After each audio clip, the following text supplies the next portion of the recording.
Pubg, recently known as PlayerUnknown's Battleground, has been, causing quite an uproar over in India. Now, that's because a lot of people have been using the mobile game, and then they thought that caused some sort of addiction, so it caused a lot of, issues in their whole entire area. A lot of people are mad about that. Some people are happy that they're finally doing something about it. I don't really know why, but let's get into this. For those of you that don't know, it's a survival type of game. It's a multiplayer, it's online, and it's more like you could kind of just connect with a lot of different people at once, and then you can compete against them. You have to survive to the very end, and it's really fun like that. So, yeah, that's the kind of game that it is. Some say it's really similar to Fortnite, but it's a lot better by far. To me, I feel like PUBG is a really realistic military shooter. Then you have Fortnite, okay, and that's more for looks. It's really cartoony, and that's what you're gonna get from it. But hey, if you like that, I feel like girls like that more. They like kind of like the design of things and like always making things look like really cute and like a game.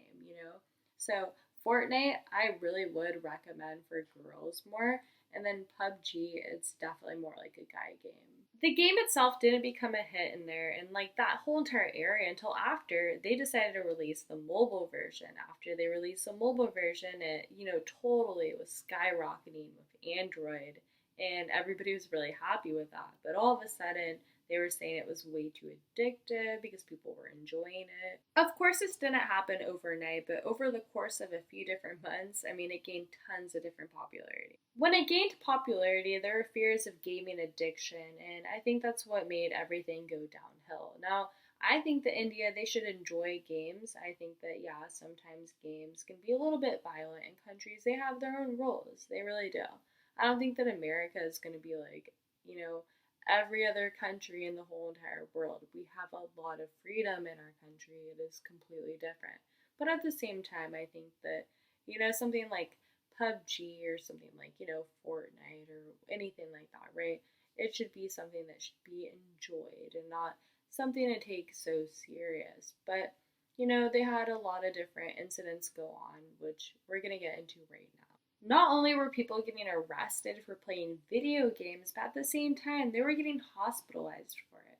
Now, the story gets even stranger because the whole entire label to everybody's addiction was a PUBG addiction. It wasn't even a gaming addiction. Now, I know a gaming addiction, that's already bad enough because I don't believe in that. But still, like, why would you jump to just a specific game? Okay, a PUBG addiction, specifically, one game over like a gaming addiction. If they were to at least believe something, weren't you like gonna believe something that would be like more categorized? And the story unfortunately gets even worse from here because in Rajkot, police banned PUBG for being addictive and harmful in nature. After this happened, anyone found playing this game in public would be jailed and fined. 1 week later, after making a public statement, police arrested 10 people just for playing PUBG on their phones in public. Other cities joined in the banning later on, and the rest really began adding up. Now, after a lot of commotion with the public and everybody, they just got really, really mad about this. I mean, nobody was really okay with it. If you looked at the majority, some people, yeah, they're fighting off it and they thought the video games are really evil, I guess. But no, the majority that live in India, they want to play video games. They want to have access to doing that and have the freedom to being, able to have their own entertainment when they want. In the end, many cities like Rajkot ended up, pulling off that whole entire ban, saying that we're not going to do this anymore and we're through.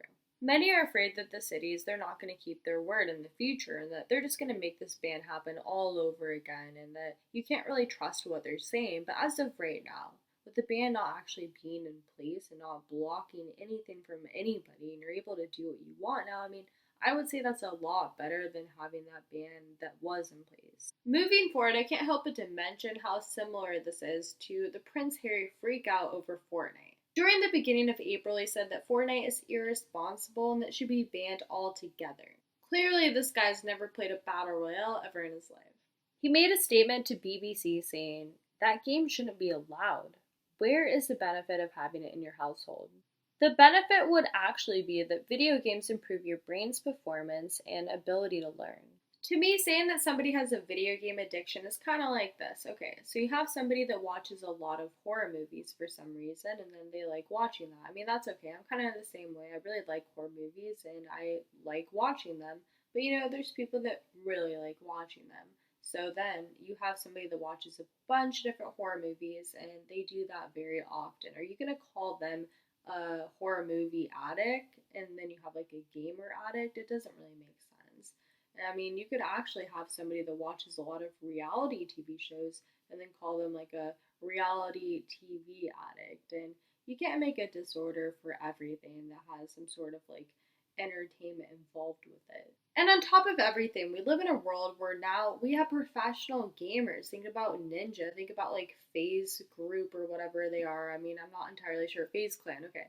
FaZe Clan, seriously, other stuff like that. I don't know all the names of different gamers and their groups, but there's a lot of different professional gamers right now. They're making a really good career out of it. They're going through, competitions and they're streaming online, doing a lot what they want to do. On top of that, you even have G-Fill. That's a game fill. It's for gamers. It's not for the sport of football or baseball, soccer. No, that's what Gatorade is for. So when you even have drinks that are ready for gamers to be sponsored for, and like that's a real company. They're also making, a lot too off of what they're doing. Gaming is a scene that's also seen as a sport, so it doesn't make much sense to totally disavow it. You don't have soccer or MMA as an addiction, so why is gaming seen to be one? We need to have answers or at least an open discussion if people want to start making rules like this all over the country. I mean, not in our country, the United States, but over in the United Kingdom, over in other parts of the world. I think it's time to talk about that kind of stuff. On that note, I'm going to head out, but I'm going to have another video coming very shortly. There's a lot of videos on my channel if you want to go check them out, so I'll check you next time.